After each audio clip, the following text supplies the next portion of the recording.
Good afternoon. My name's Andrew Magee, and I'm filming today with Alison and Douglas. We're here on the South Natick garden tour, and we're here at the first garden we're visiting today. And it's very exciting to be here because not only is the weather beautiful, but this garden is just awe-inspiring.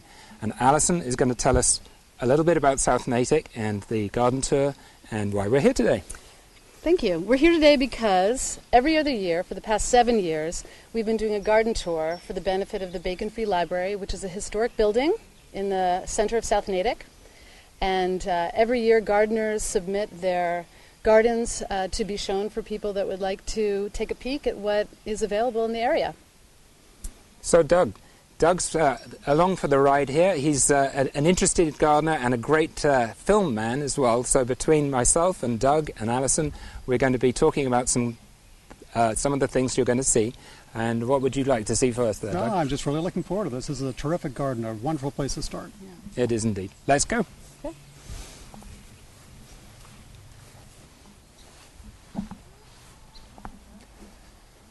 So Doug, this is a really gorgeous garden, and this garden is working in many different layers. It's a very complex garden. It has a huge quantity of plants, and so it's a collector's garden. But in terms of space, it's a garden that talks about the near ground, the mid-ground, and the background. And it creates an interest in all three of those by creating long views and pathways which take your eye through the garden and make you just want to go on a little journey. So does that mean, though, if you're looking at it, that you can't see everything all at the same time? Absolutely. When you look at a garden like this, when you travel through a garden like this, you're discovering things, you're being surprised by things that you come across, or your senses are so intrigued as to what's around that next corner that it makes you want to think, oh, I'm going to go that route, I'm going to follow that pathway and see where it leads me to. Yeah, okay, but that makes sense. But so it sort of sounds like surprise is a big part of gardens. I mean, surprise to me sort of sounds like, Terminator or something like that. Why is surprise an important thing for gardens to have? Well, I think gardens are, maybe surprise was the wrong word, maybe discovery would be a better word to use. Although gardens can have a sense of fun and a sense of humour too. Italians have done water gardens that aim jets of water at you, so you can have humour in a garden. This garden is much more soft and pastoral. I don't think there's anything going to jump out at us. However, there are beautiful statues and figurines and works of art in the garden that become focal points for us to see as we go around that corner or go past a certain point. And so when you're looking at this and you sort of like discovery or surprise is like, part of a decent garden, is that sort of like a classical element from like 1,000 years ago, or is that more sort of like a modern sort of like development? It goes back to the early gardens were based on fabric, and they were almost like a template of a piece of cloth that was laid out on the ground. They were originally called knot gardens. The French took them to a phenomenal level of sophistication. With like in Versailles or something? Yes, exactly. It's sort of parterre gardens. The Italians' gardens were very much smaller than somewhere like Versailles, and they used sort of tricks from the theatre, from set design, with wings and false perspectives, and they created what was called Rue in Herbe, which was the garden in a city with the forest beyond. So it was like an urban garden with the woodland in the background. The English took a much more relaxed view about gardening. It was more pastoral, it was more agricultural, if you like. So fields and meadows came right up to the main house. Okay, but if you see this, I mean, there are flowers around. Is this more pastoral because there's so much green? Or how do you know if you're in a pastoral thing or an Italian thing? I mean, I don't know that much about gardens, so, right. How do you identify it? Well, I don't think you have to label anything as a particular garden. I think a garden should be about having a relaxing space, a comfortable space, a space that you can find tranquility. And I don't think that there's a necessity to sort of say, oh, this is an English garden or this is a French garden. I think that this garden here that we're standing in, which is extremely beautiful, is, from my point of view, it seems to be about collecting plants There's a phenomenal range and variety of plants in this garden. And if you take the time to study them, you can learn a lot about horticulture and the beauty of an individual plant or a collection of plants. So just from my point of view as a space maker, as a landscape architect, I'm looking more holistically at the different forms of the plants, how they interact together, and then how the beds create spaces and pathways between, the sort of negative space between the plants and between the gardens. Okay, well, let's just go take maybe another closer look at some of the examples of what you're talking about. Sure, absolutely. Great. So when you have perspectives, what does that mean? That means you can come around a corner and you see something unexpected. Well, the notion of perspective is views that can be inviting, and also the idea that you can make a space look longer or shorter by creating pathways that will either narrow as they go away from you or get wider. And maybe curved pathways too. Absolutely, yeah. Yeah. So curved pathways are definitely inviting you to follow the meandering course of the pathway as it passes through the garden. And it takes you from, let's say, a shady part of the garden to the garden that we're in currently, which is definitely the sunnier part of the garden. Hence all these beautiful trees, which are mostly fir trees, pine trees, and conifers in general. So here is one of those little surprises that you find in the garden. You've walked around this little pathway here, and we've come across a beautiful little water garden with a little stalk, a fantastic weeping hemlock here, and this Japanese, it has a sort of Japanese feel to it. There's some gorgeous evergreen trees here and some beautiful stonework and the water itself. It's a beautiful little spot that is very man-made but feels very natural. And what makes it sort of Japanese? Just the fact that it's so man-made? Well, the Japanese are very considered in what they do in creating their gardens, and this is a very considered garden. It just looks very soft and very natural, but you can tell that the man's hand has been at work here. All right, great. So what goes up farther? Let's go take a look. Let's take a look, see.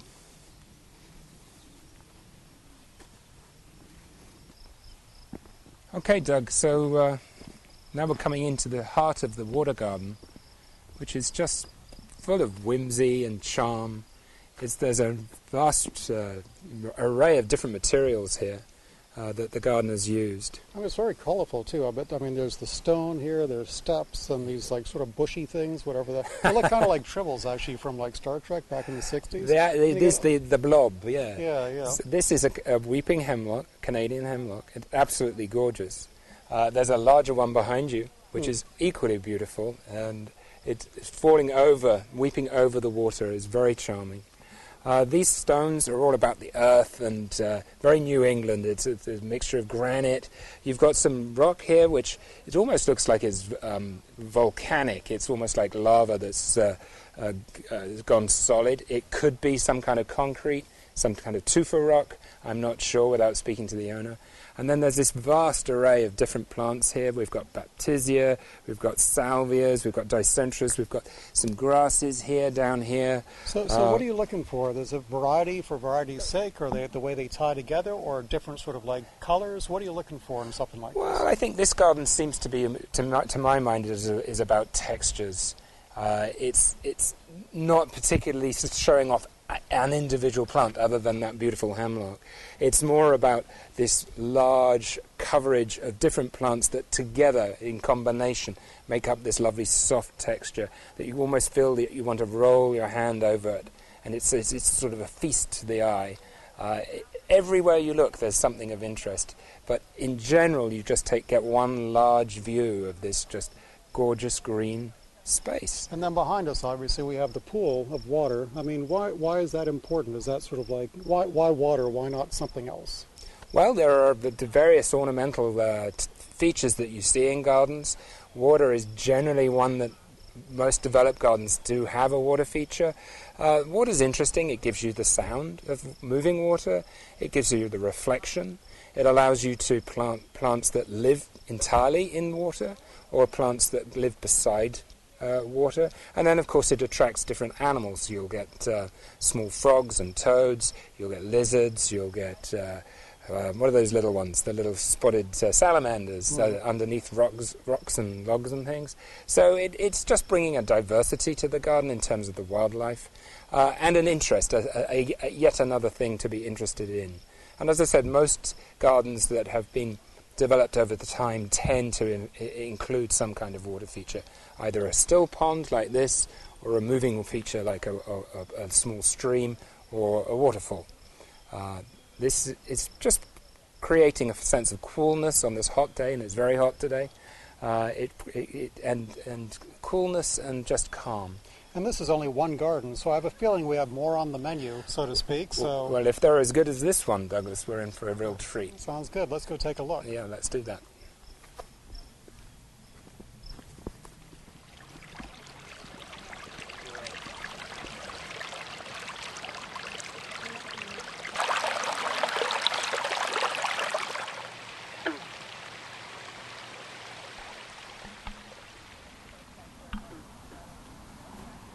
Well, here we are, Douglas. We're at the another garden on the South Natick garden tour.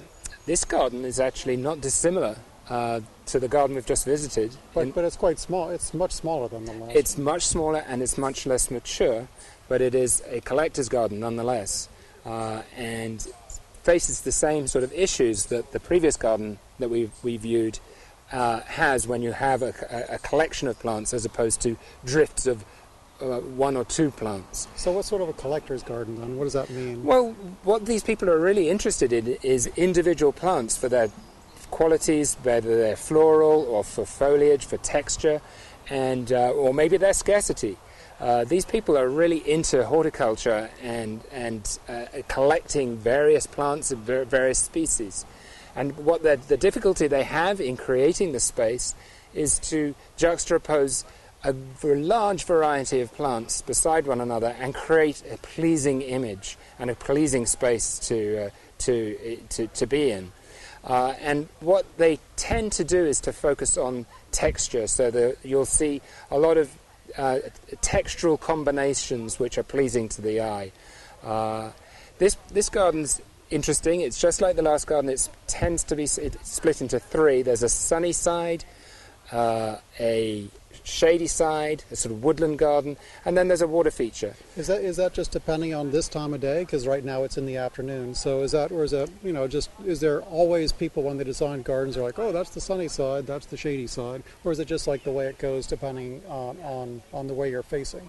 Yeah, I think there's the aspect of whether you're facing north or south, east or west, but in New England gardens, this is a very heavily wooded area, so gardens do tend to have a lot of large maples, oak trees, big large native stands of trees, either in the garden itself or in their neighbours' yards. So they tend to have large areas which are naturally shady, and people fight with the shade as opposed to embracing it. And the best thing to do with shade is to embrace it by growing plants that are happy in the shade.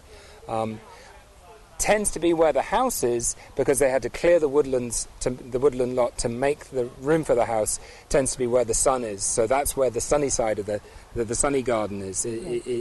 So that's where it tends to fall naturally. Okay, sorry, I didn't mean to interrupt you. So you're also saying is that there's a beginning, a middle, and a far, huh? Yeah, well, it tends to be when you look through a garden, you see the things up close that catch your eye initially, and they're in the foreground. And then there will be something beyond, and let's look between you and I. At this stage here, you can see a beautiful little water feature here in the midground. And then beyond, going out into the distance, we're looking at a wetland that embraces the whole of the bottom of this yard, where the owner is restricted as to what he can do in terms of gardening, because the Conservation Commission won't let him disturb that wetland area. So it's a very clever garden. It moves very seamlessly from the woodland edge here right the way through into the wetland area.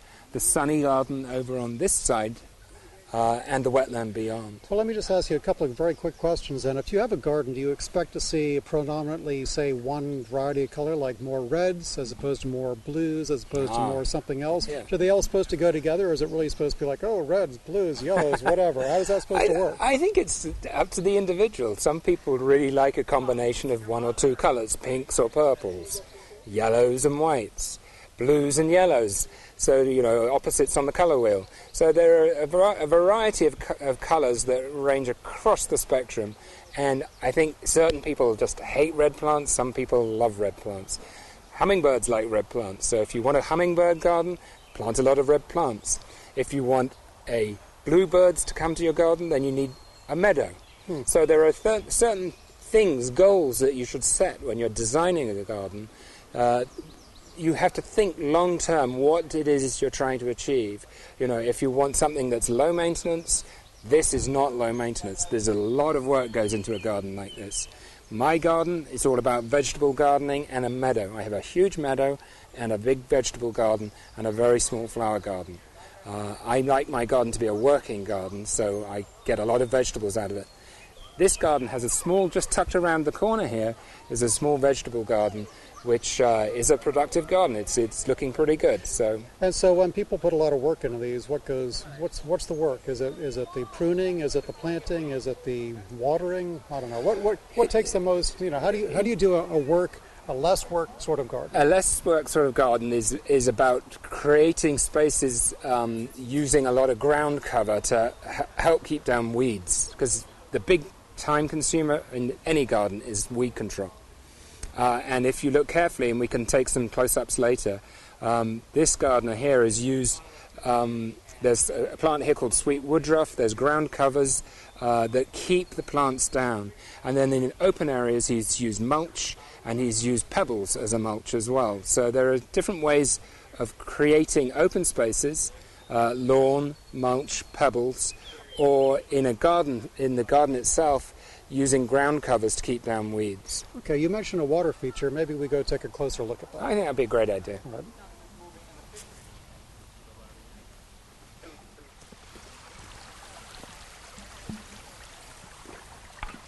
So, Dougie, here we are at the water garden. This is really exciting. There's lots of movement, there's lots of noise. Yeah, you can hear all this bubbling brook. Yeah, absolutely. And there's a frog or a toad making a great noise here every now and again. And there's goldfish going here. There's some sculpture, a really beautiful little sitting area.